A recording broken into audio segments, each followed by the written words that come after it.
Well, good afternoon, everyone. Welcome back to my little gardening show. It is Wednesday, I think November 24th. Day before Thanksgiving. I took the day off. We've been catching up on yard work and stuff, but looks like the township has delivered. We've got 3 big piles. Samuel's up on the pile they dropped here right in the garden.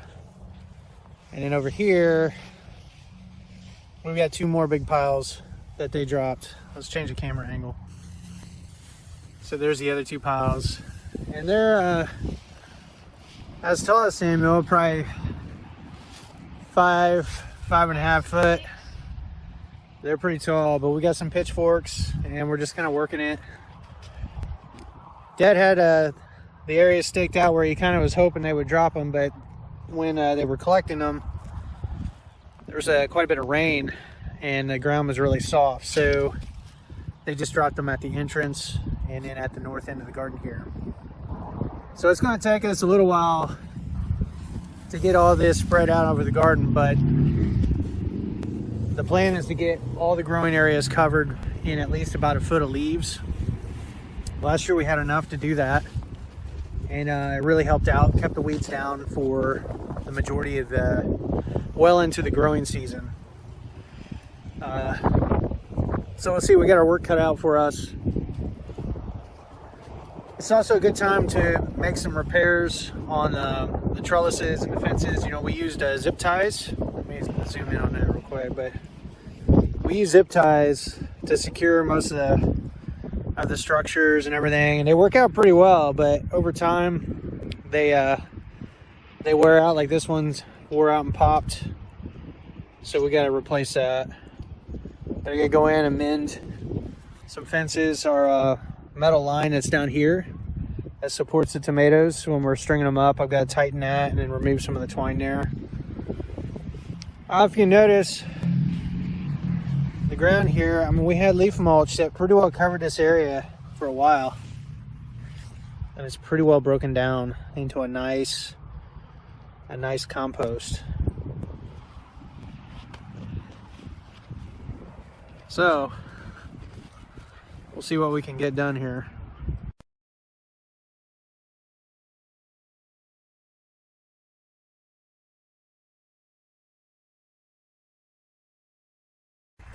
Well, hey, good afternoon. Welcome back to my little gardening show. We're at the garden, and this is technically day 2 of spreading the leaves. We're working on the primary pile here that was loaded in front of the main entrance, and we're about 1/3 of the way through it. Why don't you go find the dog real quick? Can I come get it, please? You can go get the dog. Go get the dog. Anyway, it's just me and the younger 2. We've got a little system worked out where I'm loading up wheelbarrows, and Samuel is pulling them out and dumping them, and then Selah is spreading them with those leaf hands there.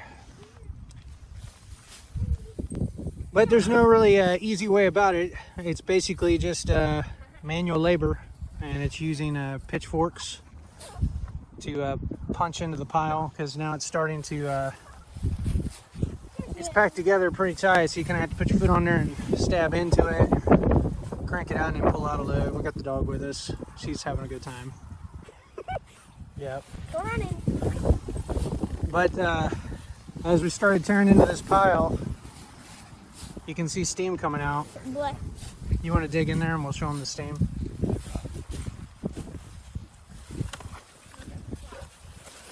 Right here. Dig some leaves out there. I don't know how effective that is, but...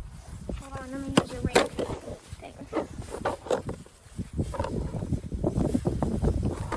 Yeah, basically this stuff's starting to compost. Why don't you go get the dog? She's Oh no! Yeah. I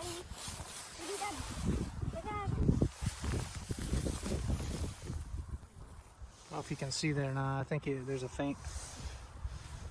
Yeah, that's the steam. Yep. But it's steaming, because it really, if you get a mass of organic matter or leaves or grass clippings or whatever together in a big enough pile, usually like a 3 by 3 by 3, That's enough mass for it to start composting and breaking down. So anyway, the plan was to spend a couple hours out here this afternoon and just do a little bit at a time,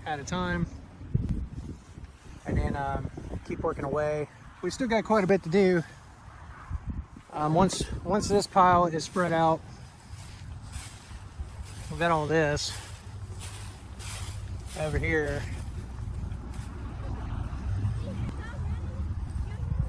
You can see this fence. This is 4 foot tall. So some of that pile up there is probably about 5 foot tall, and it's pretty wide. There's about 3 4 feet between posts.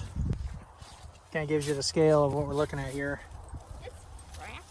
Those are pine needles.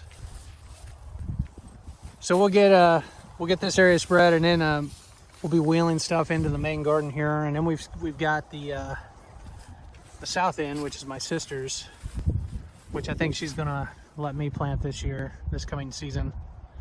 That we've got to get some leaves on. I've already got a few from the yard. So the whole reason why we do this, there's a couple reasons, but it's really to help feed the soil. There's a lot of, millions of microbes, millions of just tons of stuff in the soil, and you can play in that for a little bit. Anyway, putting all this on the ground, the earthworms are going to come up and start chewing on stuff, and taking that down into their burrows. They're going to create like these soil aggregates that then act as like sieves, where during really wet times when we're getting a ton of rain, it can help with drainage, and also storing water in dry seasons. And then also acts as these aggregates are forming by the microorganisms and stuff. Those aggregates will hold nutrients, air, and water for the plants. And then in the spring, when we plant everything, the plants then will, as they're doing their photosynthesis, they create not only enough food for themselves, but then they push the rest of it into the soil, and they feed the microorganisms in the soil and exchange exudates, which are like simple sugars, for water-soluble nutrients that the microbes in the soil are extracting from the mineral, like they're extracting minerals and stuff from the soil that then they give to the plants in exchange for the exudates. So it's like this symbiotic relationship. It's really cool. So anyway, adding all this matter in there is feeding the microbes of the soil, which ultimately next year will feed the plants. And each year it gets better and better. Now this pathway here is kind of a perfect example. We had this filled with about 1.5 foot of leaf mulch that really kept the weeds down through the season, and it all has broken down to where we got this nice layer of compost, probably about 3 inches deep.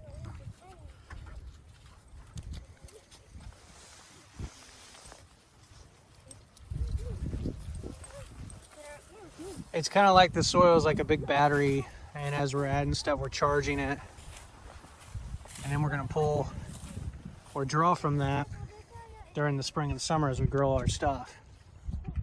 And the cool thing is that the more fertile your soil, the more diverse your the microorganisms in the soil, like as you're just cultivating that, the tastier and more nutritious your veggies are going to be, because they're going to just have access to so many more nutrients and phytochemicals and stuff like that. And then when we eat the plants, that's just going to be better for us in terms of the nutrition we'll get. So really over time, it's just going to get better and better as we continue to put things into the ground, namely this leaf mulch.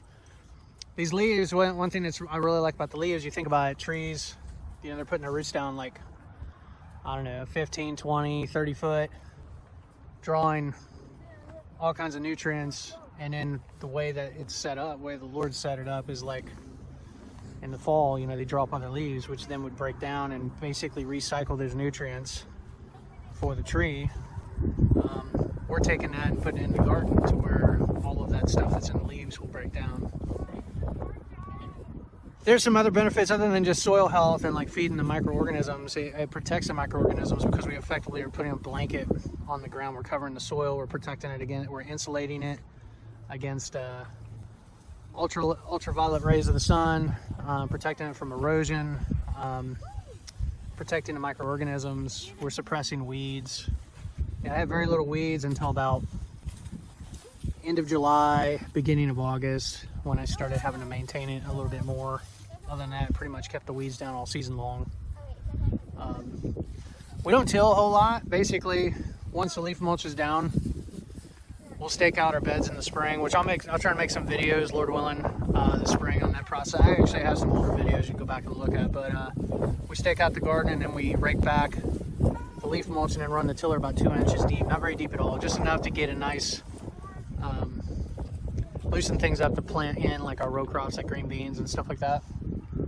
But then for all the stuff that we start in the basement, the plants and things, we've got a power auger where we just map out where we want the holes. Thing will drill 60 holes on a charge, and I'll just drill holes that are like 6 inches wide, and the kids will plant everything up, and that really helps keep the weeds down, and also,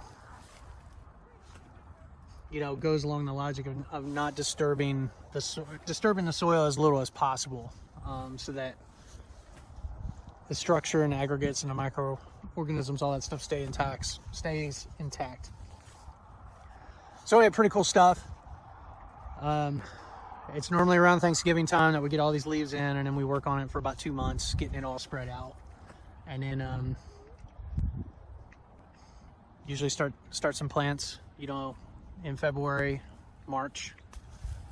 Start planting the garden in January, February time frame. So it works out pretty well. Anyway, we're gonna get back to work. We got a lot to do here. And all right, so we've been out here a couple hours and we managed to whittle this pile down quite a bit. We'll get about probably the back third of it completely out. And you can see it's pretty well, we got about I spread it all. 6 to 8 inch layer of leaves already on the garden. The main part anyway. And we still got a fair amount to spread there. But we got one more to dump right here. What are we gonna do with those two? Like, look at all. Leave it. We'll get it later. We're not gonna do that today. Go ahead and pull that out. Like, how is all that going to fit in that little area? Wheelbarrow by wheelbarrow load, bud. Bud's having the time of his life. Thoroughly enjoying dragging wheelbarrow loads of weeds throughout the garden. Yeah. Good job, bud.